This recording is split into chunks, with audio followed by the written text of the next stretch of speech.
Good evening and welcome to the April 2025 program for the Madison DX Club. And I'd like to ask Bob W9EWZ to introduce tonight's speaker. Bob?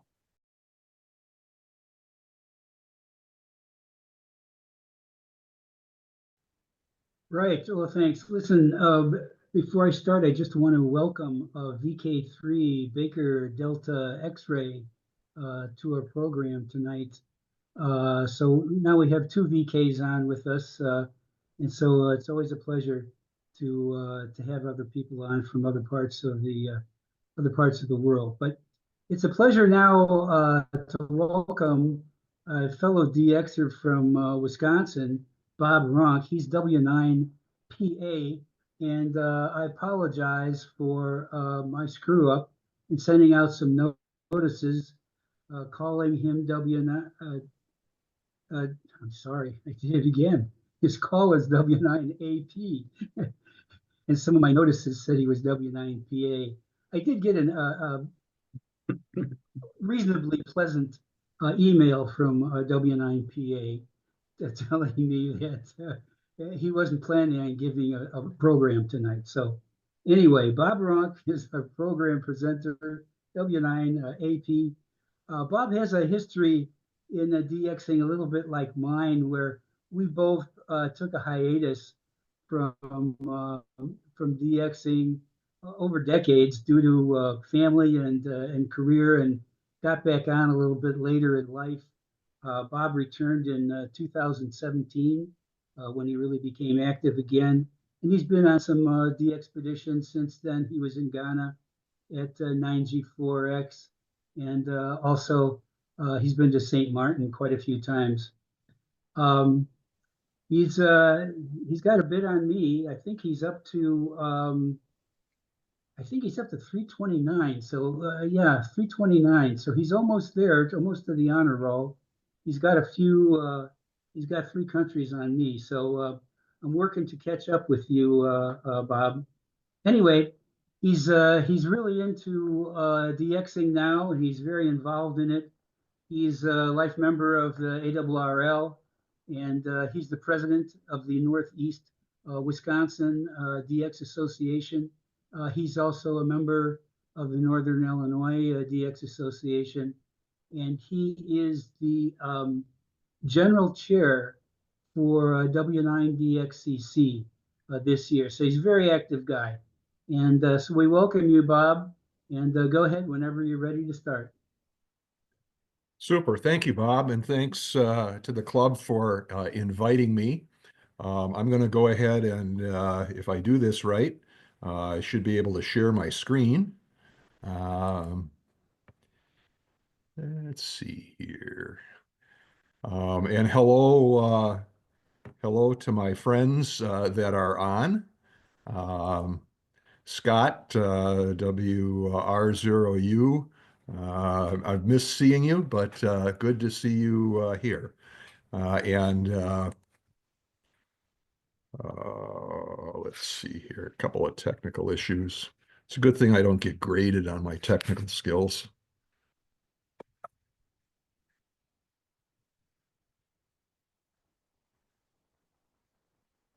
Okay, do you have this screen share, Bob? Nope, not yet. Oh, here it is. It's coming. Here we go. There we go. Tonight I'm here to talk primarily about the Bouvet DXpedition, 3 Yankee 0 kilowatt. I'll also talk a little bit just as a teaser about Peter 1, which is going to happen in 2027. And, you know, as I think about presenting to a group of DXers, you know, I recognize that Bouvet has the reputation of being the most remote island on the planet. And for those of us that have been DXing for a while, it also seems to have a reputation of being extremely difficult and unkind to DXpeditioners. So as I start my presentation tonight, I want to speak to that a little bit. Um, and if I were sitting out there, I'd have some questions that I would want to ask, like why do you personally want to go to Bouvet when there have been a number of failed or less than successful expeditions in the past? And what the heck makes you think that you'll be successful while others haven't been? And how come your budget is so big? And what's your strategy and plan? Um, Bob kindly gave a bit of my background, so I won't repeat that. What I will say is you're going to get the latest and greatest info known to the operator team. Things continue to progress, and progression sometimes means change. But more importantly, please take everything that I present tonight with a small grain of salt, at least, because the one thing about Bouvet that is certain is that there is uncertainty. And our plans will change. The very first thing that we will do when we get around the island and weather permits is to launch the helicopter and do some aerial reconnaissance to see if the plans that we've laid make sense or if we have to modify those. So please don't come up to me at Dayton or W9DXCC or Visalia and say, hey, you said, but in good faith, you'll get the latest and greatest tonight. My objectives for tonight's meeting, first of all, to provide some entertainment. I mean, Lord knows, 24 guys going to the remotest place on earth, spending $1.7 million, cruising on the ocean for 14 days, and spending 21 to 23 days in the general vicinity of an island sounds a little bit laughable. So to inform and entertain, and I want to pause and thank the DX Club, Madison DX Club, for their generous donation. And I will also share with you as individuals, I have a secret mission tonight, and that is to get each of you to want to personally donate as well. So here's what the team looks like.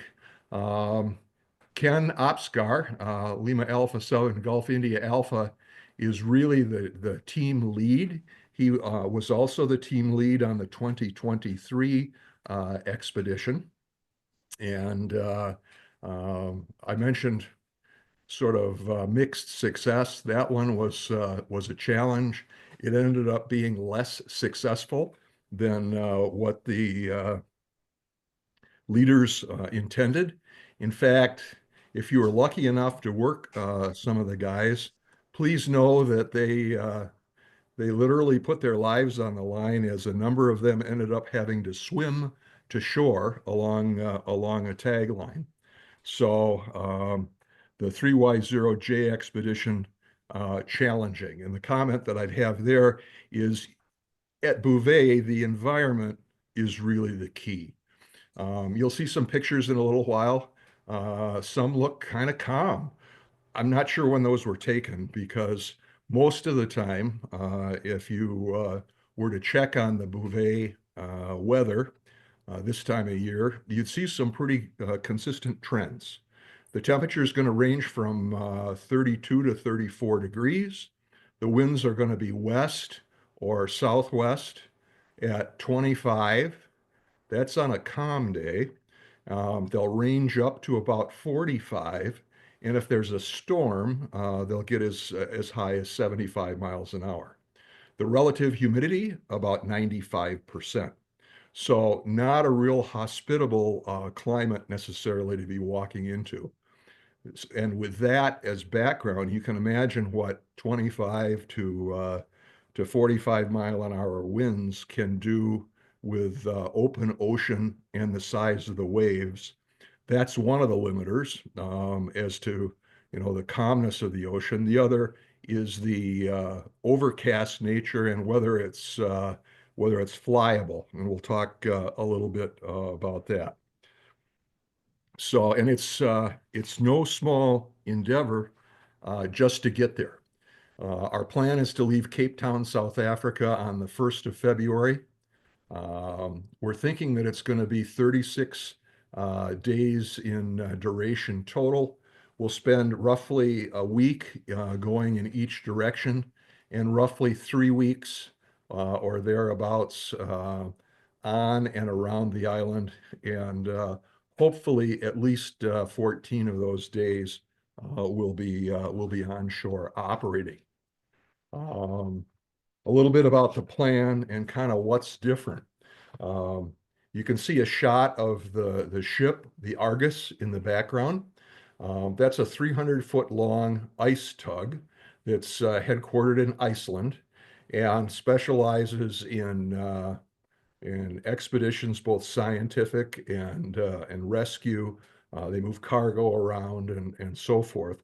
So a little bit different to mirror that against the 3 Yankees 0 Juliet expedition. They literally sailed on a sailing ship 65 feet long called the Marma. And I'm not sure that I would have wanted to bounce around in the ocean with that cork.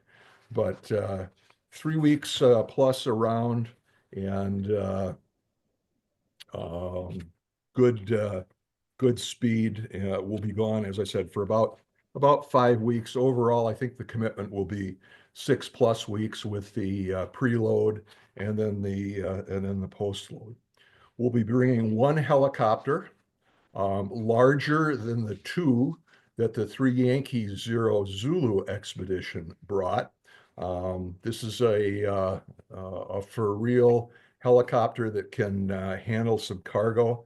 Has a capacity of about 3,000 pounds, and we'll probably be running that at 70 to 80%. It's a turbocopter and comes to us with a pilot, 2 pilots, and an engineer mechanic to keep it seaworthy or airworthy. Of course, you can't have a DXpedition without making commitments, and we've got a lot of them. There are 3 separate contracts around the enablement of the expedition. First, the vessel contract with ice tugs. Second, the helicopter contract with Ultimate Aviation. And lastly, an expedition support contract with Arctic Yachts. And of all of them, that one probably bears a little bit of explaining. They're an expedition planning and operations company. They assisted the leadership group in negotiating contracts with the vessel and the helicopter, and they'll provide some logistic support along on the boat should the air transport not prove doable. They would figure strongly into Plan B. As you may have heard, there's also a financial agreement with a private group. And the best way I can characterize that private group is think of 3 to 6 people that you know that have more money than just about any human being and have a desire to see the world, not just to see, Paris and London and so forth, but to go to places where most people don't go. And that's this group of guys. They will be accompanying us, and they are contributing roughly half of the budget, maybe not quite that much, but they will travel with us. They will be set up in one of the 2 camps with us, eat with us, and so forth. And then, of course, there's a team agreement that each operator has to commit to. So what does it look like on the island? We say 1 camp, and really that's 1 landing point. And you'll see on the next slide a map, and we're going to land in the bottom right corner of that map in a location called Camp Fia. And within the camp area, there will be 2 different operating locations. one in the area that you see pictured here. That was 3 Yankee 0 Juliet that occurred in 2023. There'll be a tent for operating, a tent for sleeping, a community tent, and a sanitary location, plus a fuel dump and a generator shelter to provide power. So here's from the sky, here's what Bouvet looks like. And you see on the southeast corner, Camp Fia, and the terrain runs uphill to the northeast. So I would say roughly halfway or so up the height will be the upper location, and the lower location will be very close to where you see those two X's.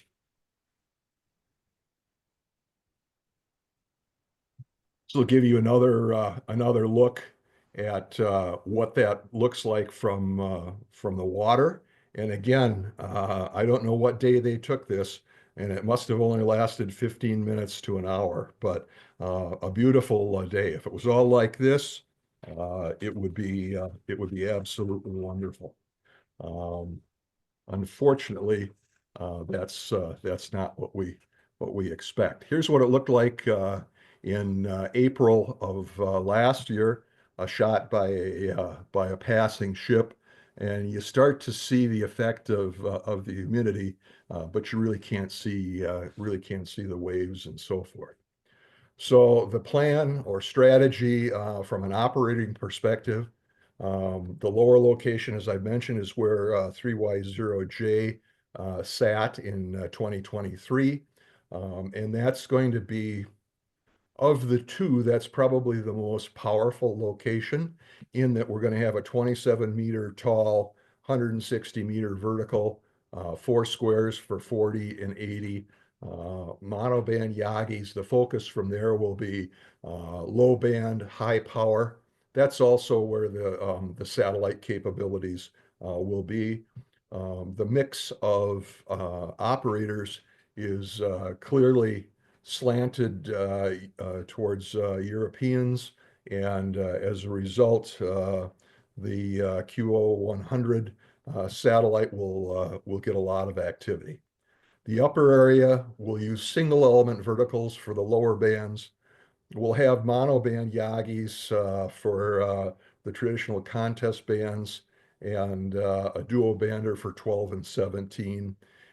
That's probably, when I say North America focus, that's probably not true, but that's the station that's going to be best positioned for path to North America, because you recall I said it's further up the hill, and we're going to use slightly taller antenna support structures. Therefore, we should have best path. At any given time, we expect to have 2 or 3 signals per band between the two stations.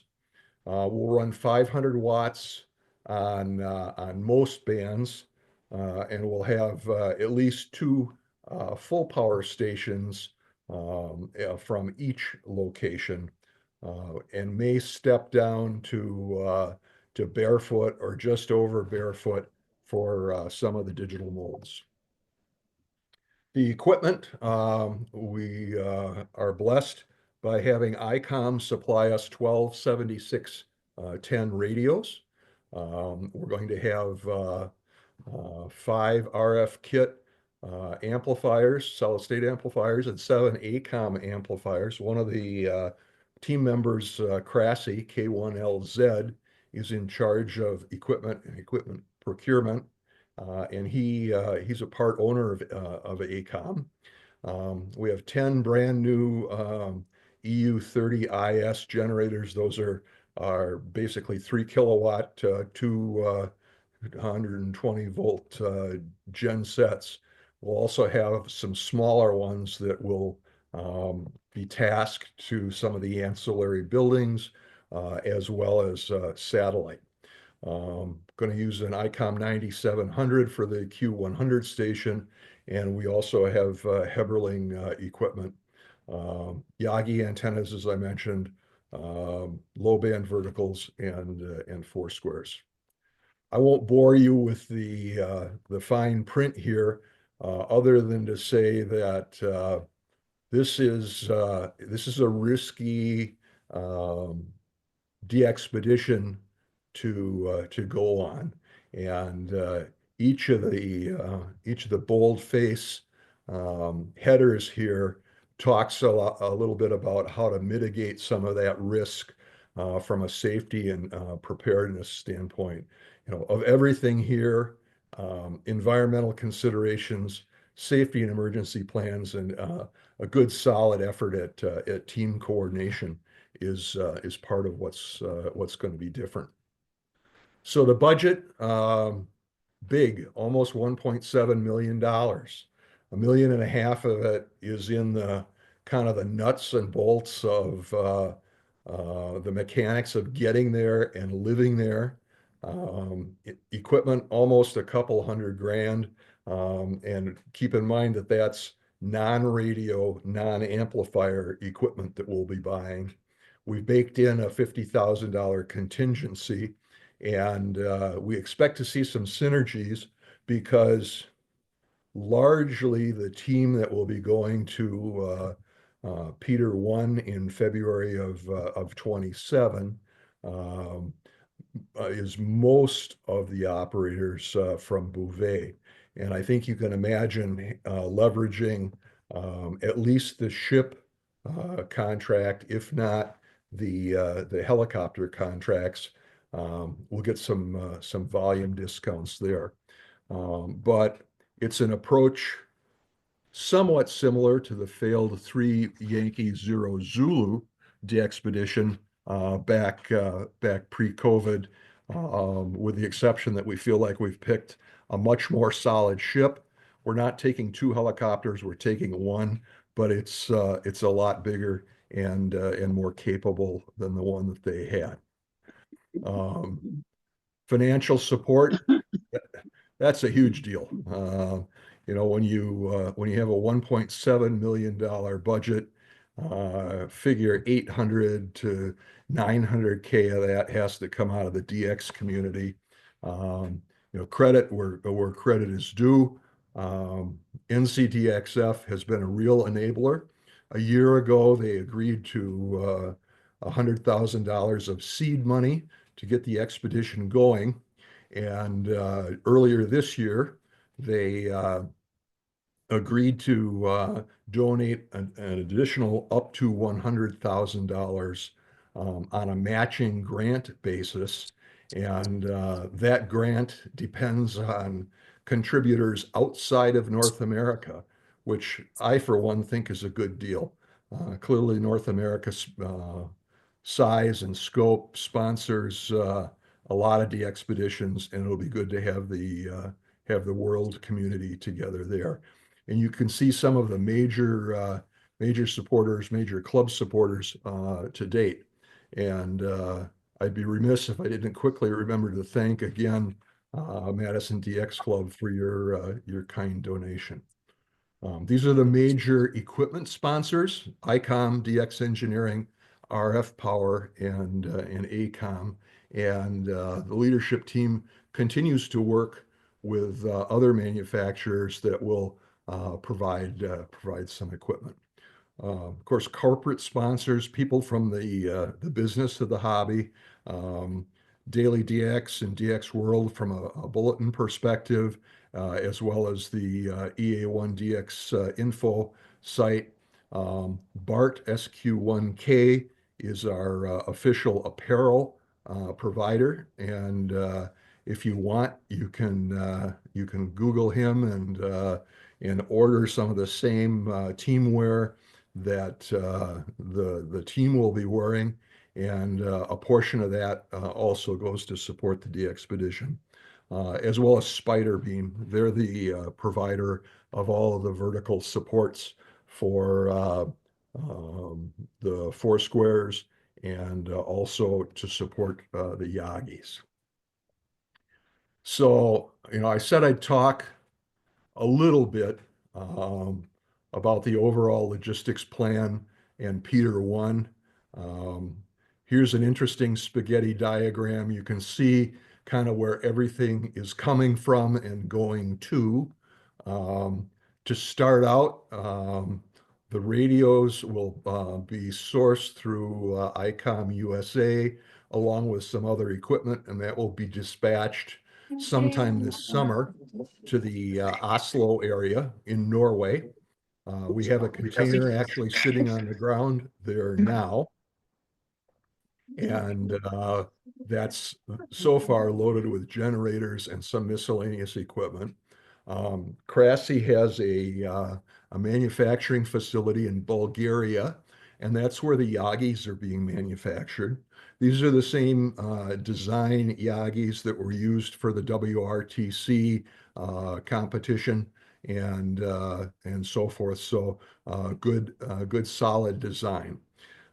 So everything's going to come together in the Oslo area sometime in September. The container will be loaded and then shipped down to Cape Town, South Africa. The team will arrive days to a week before February 1st and will assist in the inventorying and loading. We're going to source a lot of the staple items in Norway, like our gourmet food, also known as MREs. Each man will have roughly 2,000 calories a day provided from those lovely dehydrated meals. We'll get other things closer to the date that we depart in Cape Town. Things like gasoline, drums to manage all of the waste and the water that we will be bringing along and so forth. And I'm told that there's going to be some effort to source some non-perishable but kind of fresh food that will probably get consumed both on the boat and when we're initially on the island. So after a week's sail and 3 weeks around the island, we'll turn around and go back to Cape Town, and the crew will assist in the just got a note from a friend that's checked in that said MREs equals meals refusing to eat. I love it. So we'll manage the aftermath. All of the waste, everything that we bring comes off the island.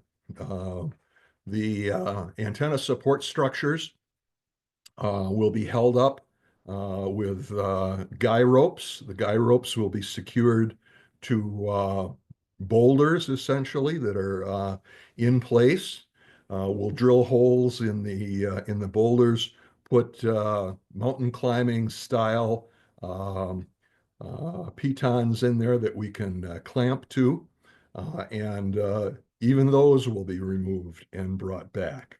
So all of that logistically will be handled in Cape Town once we get off. Then the equipment will ship to Texas, and it's being consolidated there. The container will get opened, everything will come out and be inspected, refurbed, and so forth, and prepared to go to Peter 1 in a little less than a year. And at that point, it looks like we're going to depart out of the Falklands, although it could very well devolve back to Punta Arenas and so forth. And the Peter 1 DXpedition, in terms of time frame, will look pretty similar. The budget a little bit bigger.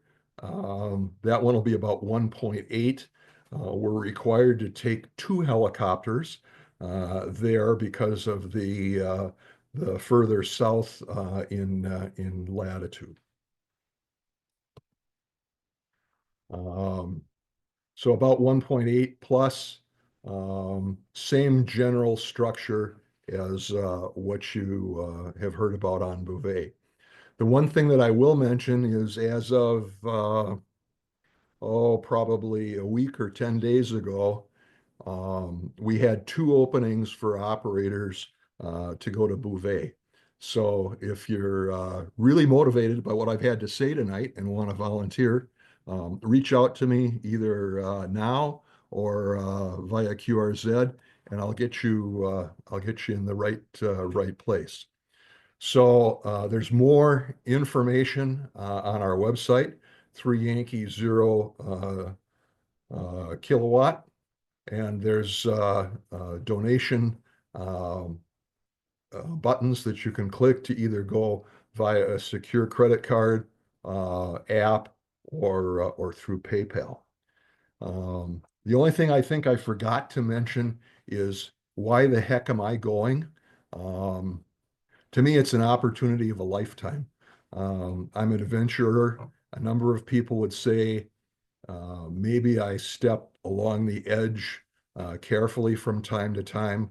A lot of hobbies that involve risk or speed and so forth. And think of being one of less than 100 hams to have set foot on the remotest island environment on Earth. So that's the driver. And hopefully you've seen a difference in rigor and discipline in the planning. And I've addressed so what's going to be different this time. The team has not yet set team objectives. I can tell you that I've got a couple personal ones that I hope to see come true. So with that, I'll answer any questions that any of you may have.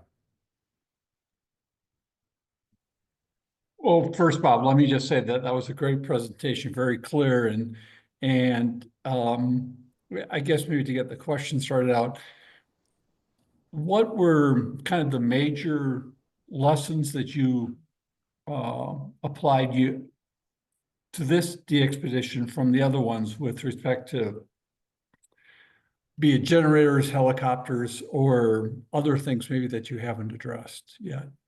Sure. Kevin, I think it starts with the planning. And, I'll be very frank with you. Ken Opskar, the leader of the expedition, has to be feeling a little snug right now because he's coming off of the 2023 3 Yankee 0 Juliet expedition. And you'll recall that was shortened because of weather, and literally they could not get Zodiacs in with all of the gear. So less than half of the operating crew was actually able to land. And someone from that expedition planning group that I spoke of for hours actually was the catalyst, and he hopped into a Zodiac in a dry suit, dropped a buoy outside the reef that surrounds Bouvet, and carried a rope line onto shore and tied that off. So that became the safety line for the landing crews. They tried to land with Zodiacs. I think 1 or 2 made it. I'm not sure of that, but I do know that everybody that got into a Zodiac got into a dry suit, and most of the fellows that were on shore swam. So one of the lessons learned and the differences there is clearly, your approach plan, and we've been pretty transparent about saying we're going to spend 21 to 23 days around the island. Our hope is that we see a window opening sooner rather than later. With the deployment that I've talked about, the windows of opportunity to get on shore aren't always 8 hours long. And it'll take, if you had um, a pretty good sized fleet of Zodiacs powered with outboard motors, it'd probably take 8 to 10 hours to ferry men and equipment in if the seas are cooperative. We're putting a 20-ton, excuse me, a 20-foot container onto the boat to contain all of our gear. That doesn't include the personal gear for the operators. Um, so, imagine half of a semi-trailer load full of stuff. Um, the windows from those that have been there and seen the island or been on the island, the windows just don't open up for that long a period of time. And to effectively load and launch a Zodiac and get it on shore is probably somewhere between an hour and 2 hour effort. A helicopter, on the other hand, um, you can um, load the net because most of the stuff is going to go like you see on TV in the big cargo net that's held underneath the helicopter. And you can load that in, let's say, less than favorable conditions if you have reason to believe that good conditions are coming up. And a round trip from the time they fire the turbine up and get on the island, land, people, and then ultimately the people unload the net and come back is probably about 20 minutes. So all of a sudden you're looking for windows of opportunity that are a half an hour at a time rather than hours at a time. And I think those are a couple of the big differences. The other one, I think, comes from the selection of the ship itself. And if you spoke with fellows that were on the pre-COVID through Yankee Zero Zulu, to a person of the ones that I've spoken to, none would volunteer to go back. And a large part of the risk that they felt was around the ship that they sailed on. And I think if you could, over a beer, get them to really open up, they'd probably say they were um, maybe not sold a bill of goods, but the ship wasn't everything that it was billed to be. This one is bigger and newer and much well maintained and has considerably more Antarctic experience than the last one. So taking those things as a group, that's kind of the what's different and what the planning group has really looked at changing and doing differently. Does that answer your question? It does. It does. Thank you. Other questions for Bob? Is there a backup plan to the helicopter? That's obviously a critical part of the operation. I Yes, you there alluded. is. Yes, there is. There's only two ways to get to the island, either through the air or over the sea, because we don't have a transport system that can beam us over, and that's a portion of why that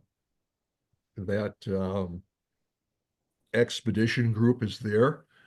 They will provide us with Zodiacs, and there's a backup plan, but a lot of it, and it if I had to bet, and this is just a off the cuff comment, I would think that we could very well have a hybrid plan because I think there will be windows of opportunity where the helicopters will work, and then there will be other windows of opportunity or lack of opportunity where the seas are rough or the skies and the wind are difficult and would prevent the helicopters from flying. Although I have to say, um, if you can't get a helicopter up, I'm not sure I want to sit in a Zodiac. However, we'll have been there, gotten there, made the commitment, and this team of operators is fully committed to make this a very successful expedition. Does the helicopter have a maximum wind capability? In other words, I guess I'm trying to figure out what percentage of the time can the helicopter fly in your estimation of the typical weather pattern that you see there? Yeah, I'd only be guessing, and I think, wind certainly is a piece of that, but of equal importance is the condition of the seas. And I wouldn't want to be a chopper pilot that was landing or taking off from a helipad that was varying plus or minus 5 feet at a time, because you want a good solid place to land.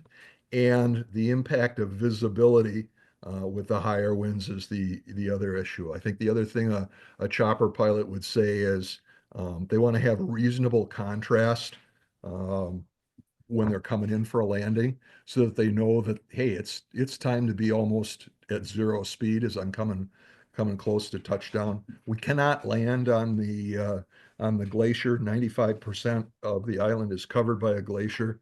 We can't land on it. We can't camp on it, and so forth. So it's got to be in the kind of rocky, snow-covered area that you see. And as far as, a direct answer to your question, beats the hell out of me. I mean, I'm hoping for 30-40%.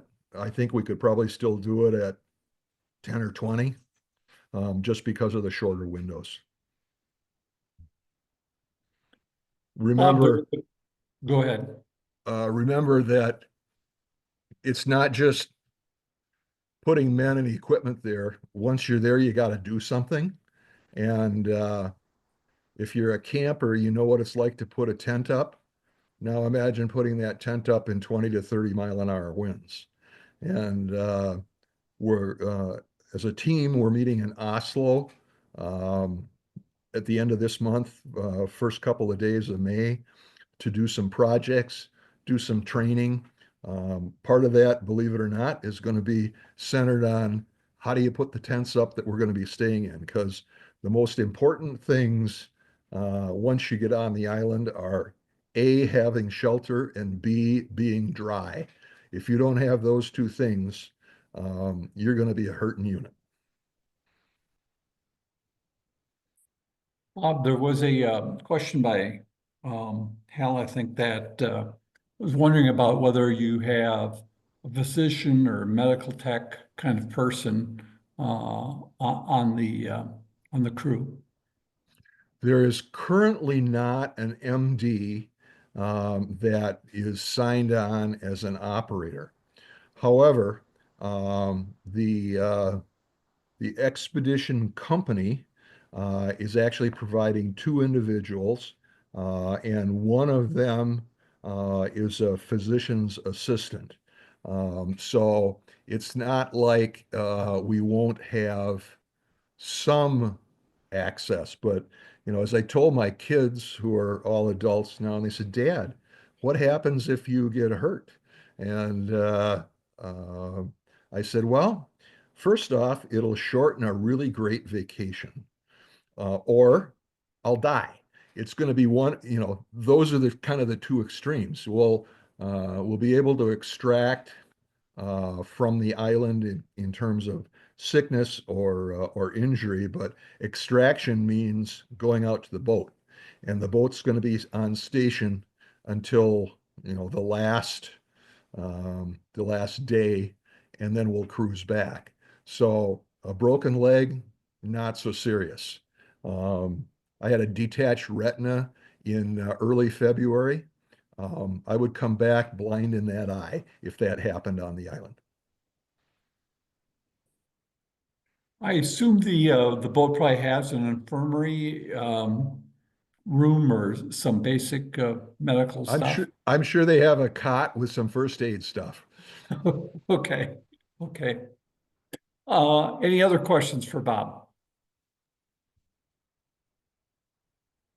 I got a question. Go ahead. Hey, Bob, this is Dick, N9EEE. Hey, question for you is, have you guys discussed operating strategy yet? For example, I think it was Clipperton Island on CW. you couldn't tell the difference from one operator to the next. Their protocol was very exceptionally crisp from handoff to operators. So it was really a pleasure to work them, but also to listen to them work other stations. Sure. I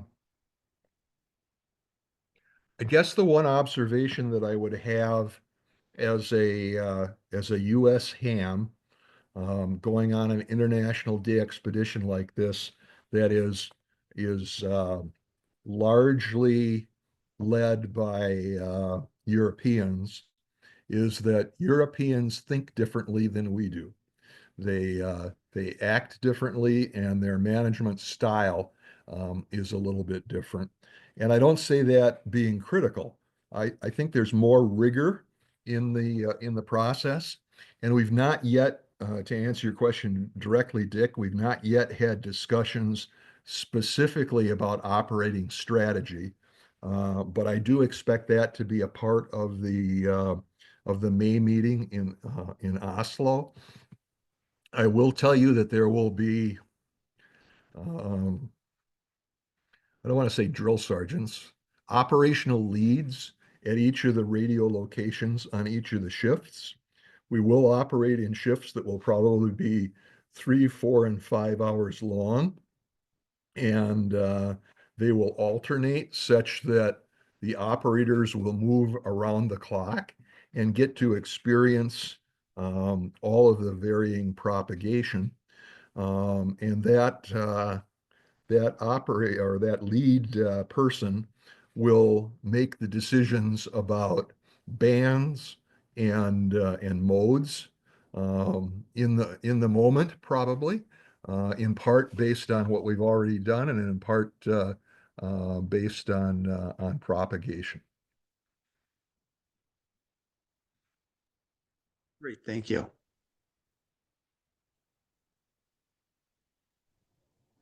Bob, we had another question, which you touched on a little bit, but this group would be interested in maybe expanding a little bit. I believe you said that the second station location further up the side of the island, the mountain, you didn't say how much further up, and that was the one that's going to be kind of North American focused, because I think from your map, it showed a path to North America. Yep. Great question. And, you know, the deployment that I've talked about is our current strategy, and it's evolved over time. We have been where we are now in discussion.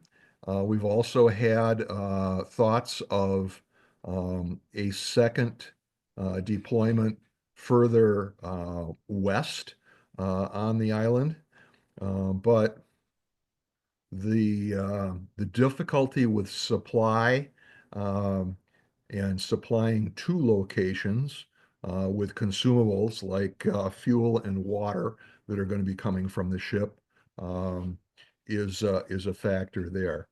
So the distance roughly between the 2 locations we're thinking is going to be somewhere between 800 meters and a kilometer. So half to 3/4-ish of a mile. I can't remember off the top of my head what the difference in elevation is, but it would be, you know, in the neighborhood, I would think of 100 to 200 feet difference.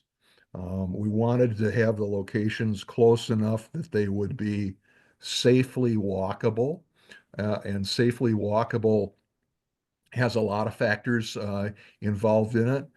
Proximity to the edge of the island, which can be a cliff at times, and the not having to walk a glaciated area in high winds and so forth is a consideration. And that's also what's driving us to have separate fuel depots, separate generators, and of course, separate sanitary facilities. There was talk of maybe only putting in one sanitary facility, but come on, guys, imagine walking a quarter of a mile plus 3/8 of a mile every time you got to go. Not a winning proposition. So we had another question, Bob, about the helicopter, whether it was a Russian kind of helicopter. I'm assuming it's more likely a Saab or something like that for. Yeah, it's European based. Yeah. Other questions for Bob? You mentioned your typical operating shift would be 3, 4, or 5 hours long. How many shifts per day, or how many hours per day would you expect to operate? Probably 2 to 3 shifts a day, depending on the lengths. And if you were observant when I talked about the layout of each facility, essentially we're going to have 12 operators in each spot. We're going to have one sleeping tent that will hold up to 6 people at a time. So we're going to be hot bunking between shifts or spending time in the community tent during the hours that we're not operating or not sleeping. And that community tent will be our deluxe cafeteria, allowing us to heat water 2 or 3 different ways.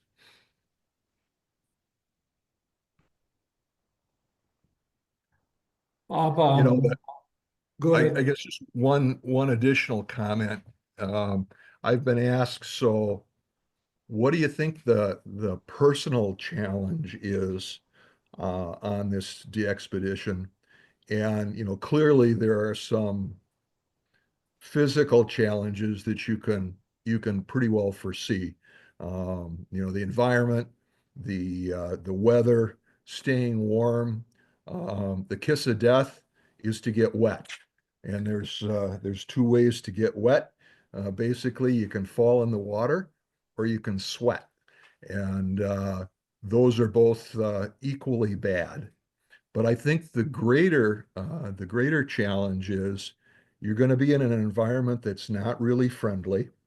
There isn't, there isn't a lot to do. It's not like when you're not operating, you can go down to the beach bar, or you can watch a movie on TV, or something like that. So I think the individual operators need to be in a marathon mode rather than a sprinter mode, because you've got to stay up for the task, and you need to be as excited about taking on a shift and tackling the pileup, or think of the end of the DXpedition when we've pretty well worked out the pileups and we're down to the medium to small size stations, guys with wire antennas in the attic, and that sort of thing. And you got to still have the zeal and the zest to try to keep the rate up. To me, that's where this type of DXpedition is kind of like a contest. It's all about rate. If you want to have a lot of queues, you got to have a lot of stations, but you also got to be zipping along at a couple hundred or better. Bob, you had a question for Bob? Yes, I do. Yes, this is Bob, W9AWZ. Bob, just first of all, congratulations on your really, really nice presentation and the great job you're doing fielding these questions. I'm a big 160-meter operator, big in the sense of my desire to to work DX, not so big as in terms of the number of countries I have. But anyway, working Bouvet on 160, it will be my ultimate goal in this DXpedition. And I didn't quite catch exactly what you were saying about the 160-meter antenna or antennas. You said something about a 20-meter vertical. Can you elaborate a little bit on that? Will there be more than one 160-meter transmit antenna, or will they all be Yes. operating from the same location? I know, I expect Ken Opsgar, as I recall, is quite an avid 160-meter guy. Is that 27-meter vertical going to be on the highest point? Actually, the 27-meter tall vertical is going to be at the lower camp, and that lower camp with the antenna deployment that we have is going to be concentrating on the low bands, hence the four squares for 40 and 80, and the tallest 160 antenna. There will be some 160 capability in the upper area, but probably not quite as robust. But we're fully planning, and that's why the focus on the higher power stations. You know, it's a balance between managing all of your resources. We can't bring all the fuel that we would like to bring. Um, First of all, it's tough to fly or Zodiacian 30 gallon essentially barrels of fuel. Um, and we'll be managing the fuel carefully, but and that's why I said from time to time we may drop down the digital modes to even less than the 500-watt power that I talked about. But there's concentration and dedication on low band out of that lower station. To buoy your thoughts a little bit, it's not like we're going to have noise there. This should be essentially a noise-free environment, so it's going to be all about propagation. Okay, yeah, it sounds a little bit to me like low band stuff is favoring Europe, but correct me if I'm wrong. Hard to tell. I mean, would I personally love to deploy things differently on the island? Sure. Um, I'm as excited about working non-North American countries as I am North America. Um, and we're going to have to deal with the geography of the island and propagation. All right, thank you very much. Bob, we had one more question, and it's kind of in line with the question I had as well. And that is, will you have like Starlink for internet communications, and will you be uploading stuff to Clublog or blogging or things like that? Sure. Yes. Starlink is planned for internet. And it worked okay for 3Y0J. We've discussed live streaming the log. I don't know that there's been a firm decision made on that as yet, although I will say, having participated in a couple of DXpeditions where we have run remote operators and we have live streamed, it's not 100%. You are going to have issues with internet outages and so forth, and a piece of that decision will center around how much we want to divert those that are extremely IT capable to chasing networking issues and so forth versus having those same people on a radio. That is a very good, well thought out answer, because I think all of us would rather have you on the radio, and even if the log gets populated on the way back.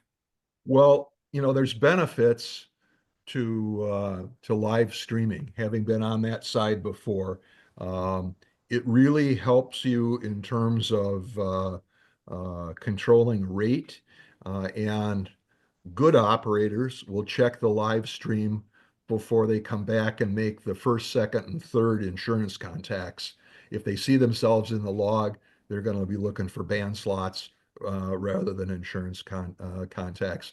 And we like that. Absolutely.